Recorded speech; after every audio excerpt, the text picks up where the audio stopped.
Sabe por que vale a pena ser justo e fiel? Os olhos e os ouvidos do nosso Senhor estão atentos a este. Nós vamos hoje meditar em 1 Pedro capítulo 3. Ele vai falar sobre isso também. Vamos pedir que o Senhor Jesus nos mostre o caminho dessa meditação. Senhor Jesus, eu entrego essa meditação nas tuas mãos e peço que o Senhor nos conduza ao conhecimento e também nos dê essa coragem para praticarmos o que estamos aqui aprendendo. Em nome de Jesus. Amém. No versículo 1. Semelhantemente, vós, mulheres, sede sujeitas aos vossos próprios maridos, para que também, se alguns não obedecem à palavra, pelo porte de suas mulheres sejam ganhos sem palavra. Esse versículo aqui dá muita polêmica, né? Não muito recentemente, houve uma polêmica por causa da igreja que pregou a respeito disso e muitas pessoas se levantaram contra. Mas não se levantaram contra aquela igreja, mas sim, eu percebi pela palavra de Deus, né?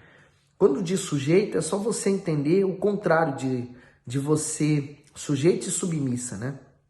É o contrário de escrava, de empregada, de serva.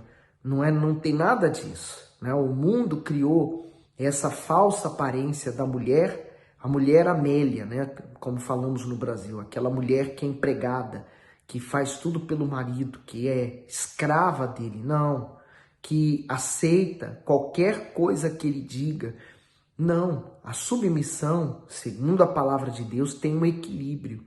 Né? Essa submissão, no caso dela, é a fé dela sendo transmitida ao seu marido, né? A forma dela se comportar. Porque, por exemplo, o próprio Provérbios fala a respeito da mulher rixosa. Quer dizer, aquela mulher que responde, aquela mulher que grita, que briga, que fala, que expõe aquela revolta, aquela raiva. Nenhum homem consegue estar próximo de uma mulher rixosa. Então, no caso dessa aqui, além de estar casada com um homem que não tem a mesma fé que ela, então ela tem uma maior responsabilidade de transmitir o perfume do Senhor Jesus nas suas atitudes. Então uma mulher submissa é aquela que se submete ao Senhor Jesus. O comentário do bispo Macedo diz assim, ó: sejam ganhos sem palavra. Muitas mulheres ainda não tinham seus maridos convertidos ao evangelho. Por esse motivo, Pedro revela uma maneira peculiar para essa esposa pregar ao seu cônjuge. Normalmente as mulheres apreciam a arte de falar para convencer e influenciar os outros a pensarem como ela. Porém, o texto sagrado ensina que no lar a esposa se torna um instrumento de salvação por meio da sua conduta afetuosa, sensata e cordada. A mulher de Deus mostra a sua fé no seu viver diário, no seu temperamento, na sua forma de tratar as pessoas. Dessa maneira, esses frutos produzirão no marido e na família dela o temor e a reverência ao Senhor Jesus. O 2. Considerando a vossa vida casta em temor. Lembra que o casto, né, o eunuco, era aquele que se privava do prazer. Então ele se tornava eunuco, ele cortava o seu órgão masculino.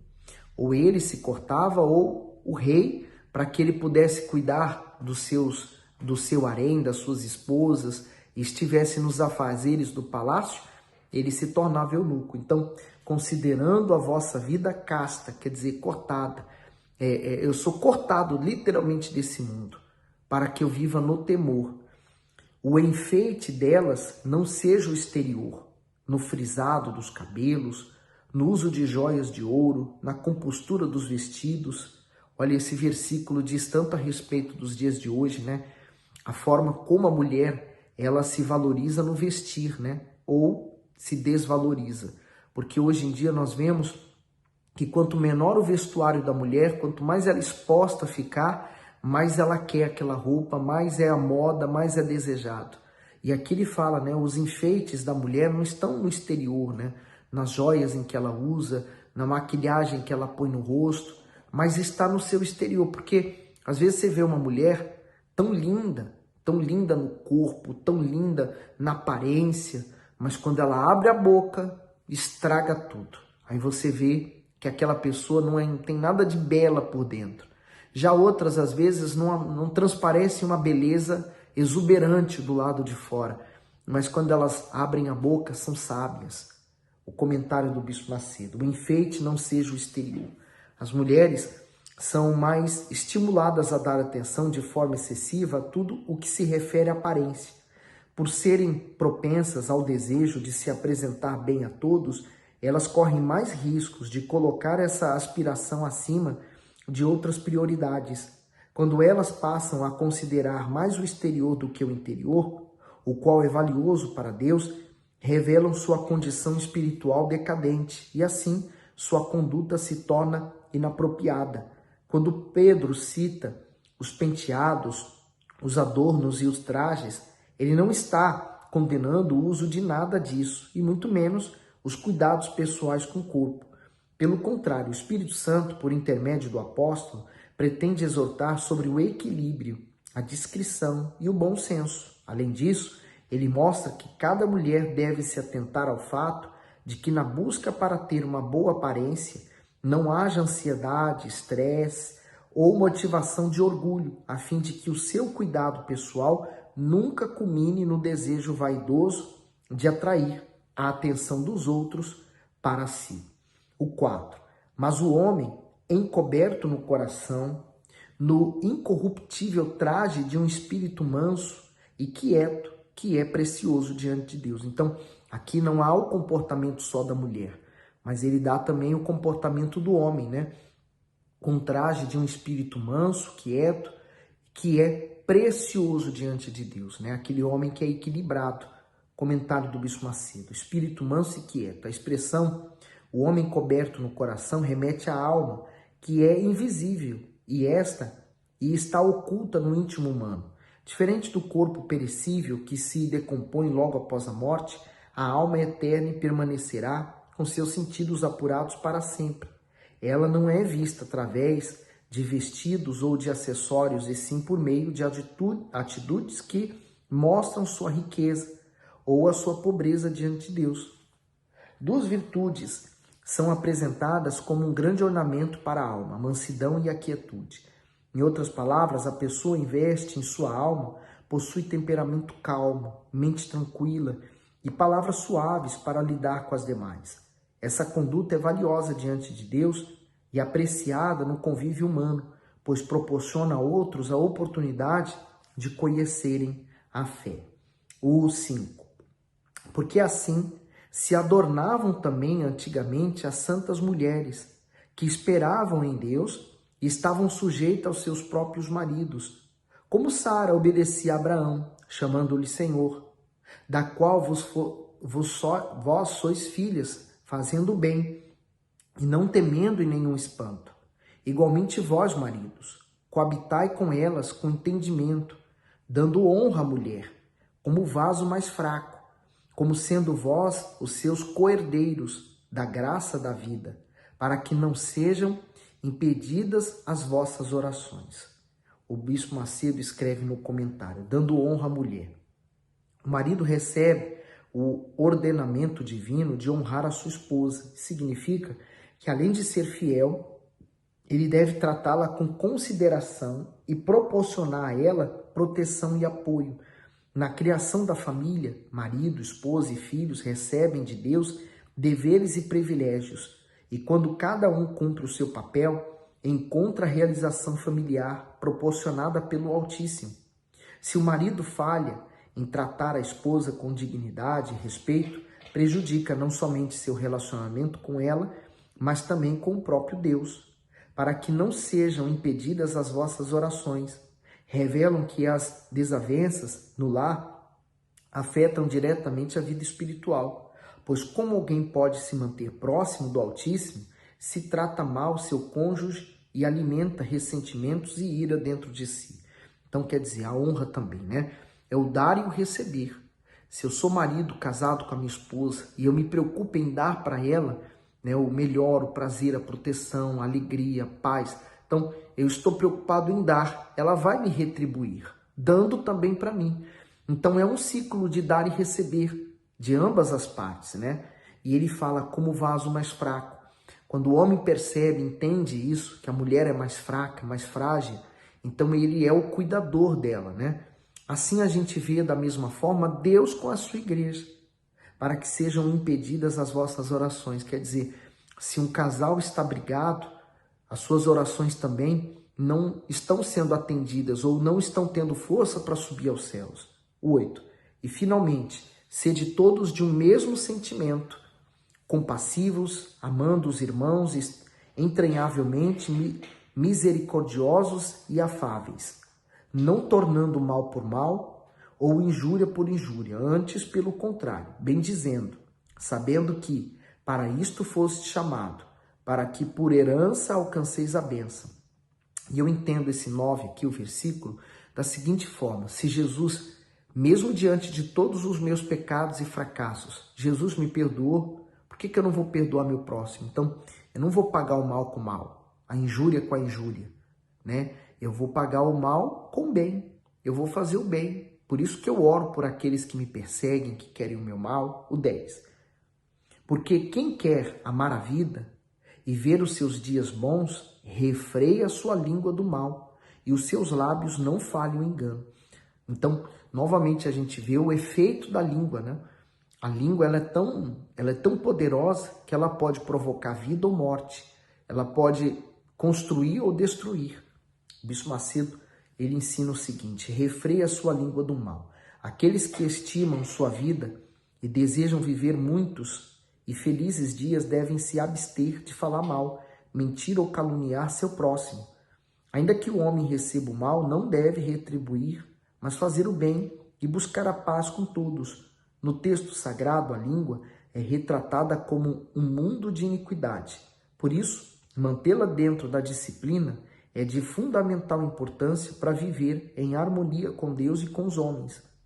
Não são poucas as pessoas que sofreram perdas significativas quando um momento de raiva e impulsividade falaram o que não deviam. Mesmo se arrependendo depois, tiveram que arcar com as más consequências de sua língua sem controle. É muito forte, né? O 11. Aparte-se do mal e faça o bem. Busque a paz e siga. Um versículo pequeno, mas muito profundo. Aparte-se do mal. E pronto, acabou. Mas isso, não tem mais, como diz o bispo, não tem patati nem patatá. É apartar-se do mal, é fazer o bem mesmo, buscar a paz com todo mundo e seguir em frente. O 12. Porque os olhos do Senhor estão sobre os justos e os seus ouvidos atentos às suas orações. Mas o rosto do Senhor é contra os que fazem o mal. E qual é aquele que vos fará mal se fordes seguidores do bem? Sabe, eu estou aqui pensando, né?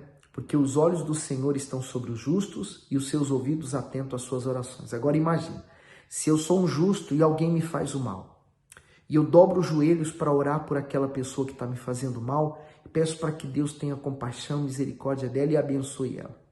Aquela pessoa que está fazendo mal, está orando, está fazendo mal contra alguém que está falando com Deus. Olha o perigo que essa pessoa corre. Então, antes de você falar mal de alguém, cuidado, você pode estar falando mal de alguém que é amigo de Deus, hein? E qual é aquele que vos fará mal se forem seguidores do bem? Ainda que aquela pessoa pense, eu consegui prejudicar o fulano, consegui passar a rasteira nele. Olha, ele pensava que ia se dar bem, mas agora ele se deu mal. Às vezes ela pensa assim, fiz o mal para ele, agora ele caiu. Na verdade, no fundo, está fazendo bem, porque depois o que Deus revela para aquela pessoa é muito superior àquilo que ela tinha antes. Quando nós estamos debaixo da vontade de Deus, tudo é maravilhoso. O 14. Mas também, se padecerdes por amor da justiça, sois bem-aventurado, e não temais com medo deles, nem vos turbeis. Quer dizer, aqueles países onde se persegue os cristãos, né? Padecerdes por amor da justiça. É a pessoa uma bem-aventurada, nem deve temer. O 15. Antes santificai ao Senhor Deus em vossos corações, e estáis sempre preparados para responder com mansidão e temor a qualquer que vos pedir a razão da esperança que há em vós. O comentário do bispo diz sempre preparados. Os filhos de Deus devem estar aptos para responder a qualquer pessoa que os indague sobre sua fé, seus princípios e a sua esperança na eternidade. Para que a nossa resposta conduza o inquiridor a também desejar abraçar o Evangelho, precisamos ter não apenas conhecimento bíblico, mas também bom testemunho, pois é isso que irá respaldar nossas palavras. O Espírito Santo admoesta que nossas respostas a questionamentos desse tipo nunca devem ser arrogantes ou descortês, mas mansa e reverente, porque assim se conduzem aqueles que desejam levar outras pessoas ao Altíssimo. O 16. Tendo uma boa consciência, para que naquilo em que falam mal de vós, como de malfeitores, fiquem confundidos os que blasfemam da vossa boa conduta em Cristo. O próprio Senhor Jesus passou por isso, né? Estavam condenando ele, mas quando Pilatos o chamou para interrogar, ele falou, mas eu não vejo crime nele, né? Então isso aconteceu com ele também. Agora no 17, porque melhor é que padeçais fazendo bem, se a vontade de Deus assim o quer, do que fazendo mal. Porque também Cristo padeceu uma vez pelos pecados, o justo pelos injustos, para levar-nos a Deus, mortificando na verdade na carne, mas vivificado pelo Espírito. Então, o próprio Senhor Jesus passou por isso, né? O justo sofrendo pelo injusto. Por isso que ele levou o nosso castigo. Então, nós temos que também mortificar o nosso corpo, a nossa vontade, a vontade da nossa carne, para que o Espírito, a palavra que entra em nós, produza esse Espírito, nos vivifique. O Bispo Macedo, ele orienta o seguinte, espírito em prisão. O Senhor Jesus pregou por intermédio de Noé, a fim de que ninguém perecesse no dilúvio, e também por meio dos profetas no Antigo Testamento. Agora, o teor da sua mensagem aqui é proclamar a sua vitória sobre a morte, sobre o pecado e sobre os seus inimigos. O perfeito sacrifício do Senhor Jesus teve efeito sobre a vida dos que morreram na fé, crendo fielmente que um dia experimentariam a salvação. A morte do Salvador é eficaz também na vida de todos que hoje o buscam com perseverança. Embora essa passagem seja de difícil compreensão e consenso, vale ressaltar que não é correta qualquer interpretação que afirme que haverá segunda chance para aqueles que morreram sem ter Jesus como Senhor e Salvador de suas vidas. Afinal, aos homens está ordenado morrerem uma vez, vindo depois disso o juízo, sem qualquer chance de alteração desse estado após a morte. E aí, continuando no 19, no qual também foi e pregou os espíritos em prisão. Eu entendo que esse versículo também foi quando o Senhor Jesus desceu no inferno, porque ele levou nossos pecados para lá, ele condenou a morte, o pecado. E ali haviam pessoas que morreram piedosas na fé, na esperança do Salvador. Então, ele resgatou essas. No 20, os quais, noutro tempo, foram rebeldes, quando a longanimidade de Deus esperava nos dias de Noé, enquanto se preparava a arca, na qual poucas, isto é, 8 almas se salvaram pelas águas. Veja, tantas pessoas naquele período de Noé ouviram Noé falando que iria chover, haveria um dilúvio, as pessoas morreriam e ele estava construindo a arca. Então todo mundo achava que Noé estava meio maluco, né? Construindo uma arca, vai chover. Quer dizer, até o dia em que começou a chover e a água começou a subir. Perceberam que tudo que Noé falou era verdade. Assim somos nós hoje. Quando pregamos e falamos da vinda do Senhor Jesus, que está breve, temos que nos preparar, temos que abandonar o pecado, morrer para esse mundo, ressuscitar, deixar que o Espírito Santo venha nos envolver. Às vezes a pessoa desconsidera, acha que é um exagero dos pregadores falar da volta do Senhor Jesus, perdão de pecados, ou como o diabo fala, né? Com a assinatura dele, ele diz, se te faz bem, por quê? Por que você não pode fazer? Faça. Se te faz feliz, então faça. Quer dizer, a pessoa vive fazendo tudo que faz ela feliz, mas ao mesmo tempo produz nela uma tristeza tão grande, um vazio tão grande, que ela tem que procurar novos recursos para produzir alegria para ela, né? E o 21, que também, como uma verdadeira figura, agora vos salva. O batismo, não do despojamento da imundícia da carne, mas da indagação de uma boa consciência para com Deus, pela ressurreição de Jesus Cristo. Aí o comentário do bispo. O batismo. No dilúvio, as águas torrenciais que caíram sobre a terra, fazendo com que a arca de Noé se sustentasse sobre o caos, simbolizaram o batismo e a salvação pela fé. Assim, a morte e a destruição que os habitantes do mundo sofreram representam o julgamento de Deus sobre o pecado. Com isso, podemos ver que as mesmas águas que salvaram Noé e a sua família, prefigurando o batismo espiritual deles, serviram para condenar os que não creram na mensagem enviada pelo Todo-Poderoso. Isso nos remete ao entendimento de que o batismo nas águas é o sinal de que uma pessoa assumiu o compromisso com o Senhor Jesus e está disposta a se submeter a Ele.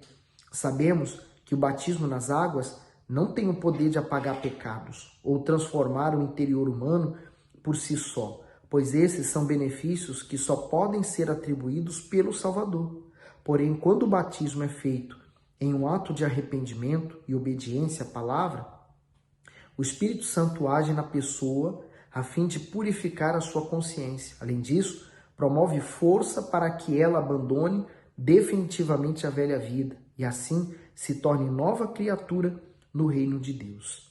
Por isso, o batismo nada mais é que um assumir publicamente a sua fé a partir de agora. E você oficializa sepultando aquela velha criatura. Mas o batismo não produz milagre. O batismo tem que ser seguido de atitudes. Então, as suas atitudes com relação à palavra de Deus vai, então, revelar o seu desejo dessa nova criação, né? Esse desejo que você tem de seguir o Senhor Jesus. E para terminar o 22, o qual está à destra de Deus, tendo subido ao céu, havendo-se-lhe sujeitado os anjos e as autoridades e as potências. Então, ao Senhor Jesus tudo está sujeito, né? Nos céus, na terra e debaixo dela. Você, quando se sujeita a Deus, o diabo foge de você. No entanto, quando você resiste a Deus, você está resistindo à luz. Logo, você está nas trevas.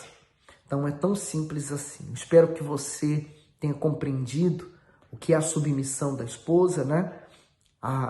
O valor de ser justo, porque ele tem os seus olhos em você e o ouvido atento à sua oração. E aqui para o final, a importância de você manter a sua fé, a fé salvadora, até o final, tá bom? Vamos espalhar esse vídeo, mande para mais pessoas, vamos evangelizar. Amanhã nós continuamos meditando aqui em 1 Pedro. Fique bem.